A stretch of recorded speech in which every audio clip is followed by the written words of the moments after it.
Welcome back to another B-Grade Economics road trip. This is Nate. So, John Maynard Keynes, 1930s, 1920s mathematician, not an economist, wrote about the general theory of money in a book, a treatise on money. And what he viewed was how the state should enter the monetary network game by being able to cause inflows and outflows of currency and the lending rate by banks. Now, the U.S. government and the Central Bank of Britain at the time were already controlling rates, and they had held rates low, lending rates low for throughout most of the late 20s. John Keynes's theory ultimately ties into a course of events that sort of are a chicken and egg discussion.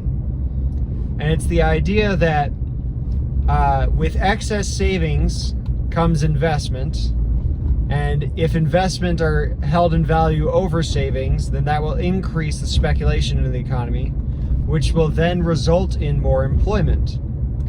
Less investment and more savings, as in fear, would cause a reduction in employment.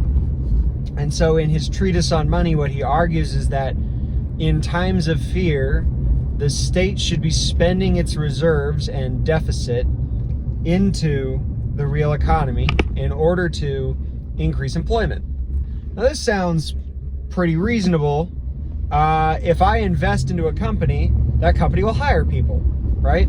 And so sort of a chicken and the egg follow through. And he acknowledged that there's a clear gap and flaw if you take it to its literal end of, if I just bury money in the ground, people will dig a hole and then they will, find the money, and that would increase employment. And he said that kind of jokingly. But overall, what the goal or idea was is that if the government spends into the economy, they increase the probability that the people want to spend their currency as well. His view was that if you go into a deflationary spiral, nobody will ever want to invest. And as he phrased it in a rather hysterical statement, in the end, we are all dead. Basically saying, if we don't try, we're all going to starve. We're all going to die. That's a little exaggerated of a statement, I think. But opinions aside on that, John Maynard Keynes, his core theory still is a driving function of what we do today to keep the economy propped up. And a lot of our deficit spending today has to do with keeping the stock market happy, because people see that as an economic indicator, and we've turned the basket of derivative of the economy, the stocks, into the primary focus. And so when people say, oh, the economy's gonna do terrible, and people respond, like we did in 2020, they go, why are you so worried about your precious stock market? Well, no, the economy is what feeds you.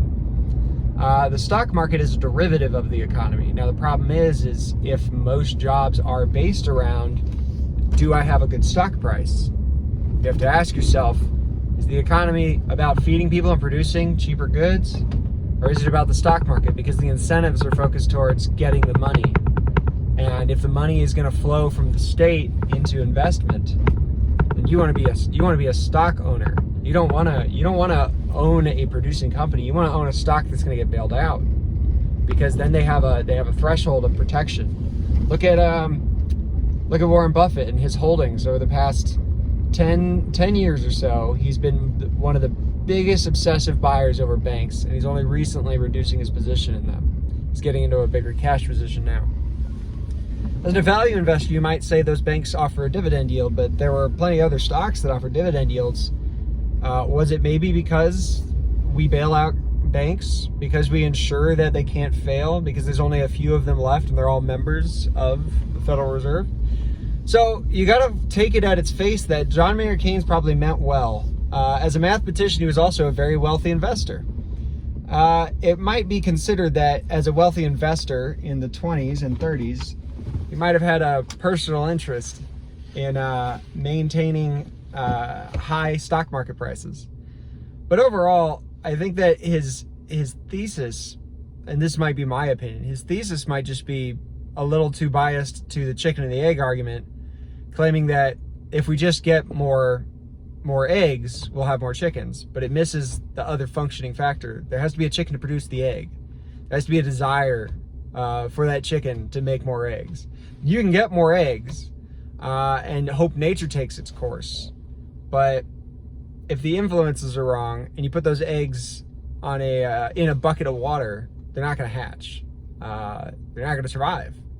So I just wonder whether or not this thesis from John Maynard Keynes, a mathematician in the 1930s, as a fundamental basis for how we drive our economy, is holding up well. Whether it leads to more centralization. So, I don't know. We'll think about it.